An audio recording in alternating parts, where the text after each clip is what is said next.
Hi, boys and girls, and I have your Tuesday read aloud for you. The one I've picked today is called The Mailman's Hat, and I picked this one because it has a really interesting problem in it. And I'm hoping that when you listen to the story, and after we're done reading it, you'll be able to give someone nearby you, either mom or dad, or an older brother or sister, um, a retell of the story. So really pay attention to the details that we will be using to retell. Let's get started. The Mailman's Hat, written by Kitty Higgins and illustrated by Joel Snyder. The Mailman's Hat. Oh boy, I wonder if this dog has anything to do with the story. But here's our question to be thinking about. This is going to help you when you go to retell. How does Mr. Smith solve his problem in the story? Well, this tells me already that he has a problem in this story, and it's going to have a solution. Let's take a listen.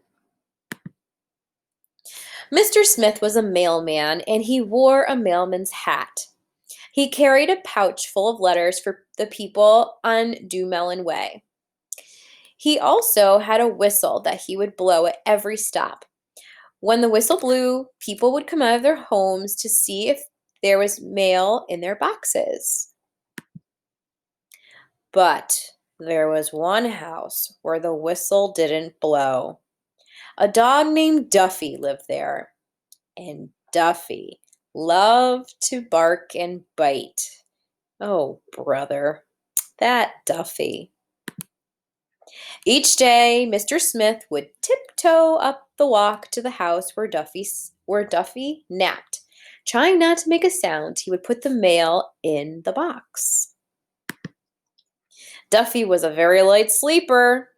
He would wake with a bark and a snap, and then he would chase Mr. Smith off the porch and down the block. Every day, rain or shine, Mr. Smith would bring the mail to Dewmelon Way, and every day he would get chased by Duffy. That is, until one gusty day in March. The wind was blowing very hard that morning. Mr. Smith's hat flew off his head and into the air like a kite. Oh boy, that reminds me of some early springs here where we notice it's a little bit windy. His hat landed on top of Duffy's dish. Duffy jumped up from a sound sleep, barking at the noise. Mr. Smith was sure that Duffy would chew his hat to shreds and that he would be a mailman without a hat. But he had an idea. When Mr. Smith came to the porch, Duffy was waiting. He had the mailman's hat in his mouth. Mr. Smith reached into his pouch for the mail, but what he pulled out was a dog biscuit.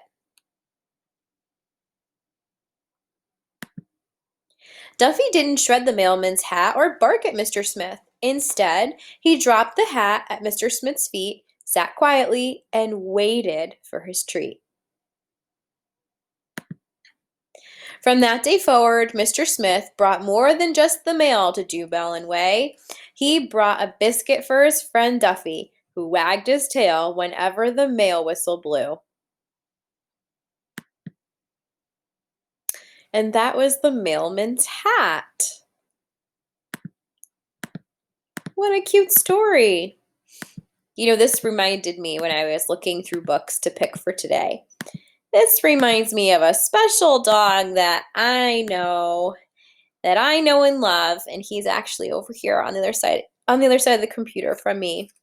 But not that he doesn't like the mailman, but my friend here is very protective. And any of you who might have a dog at home would know that your dog probably loves and cares about you very, very much. And they would do anything to protect you. But that was our story. So, keeping in mind our story, The Mailman's Hat, can you tell someone nearby you what the problem of the story was? And how did the mailman solve it? Off you go, readers.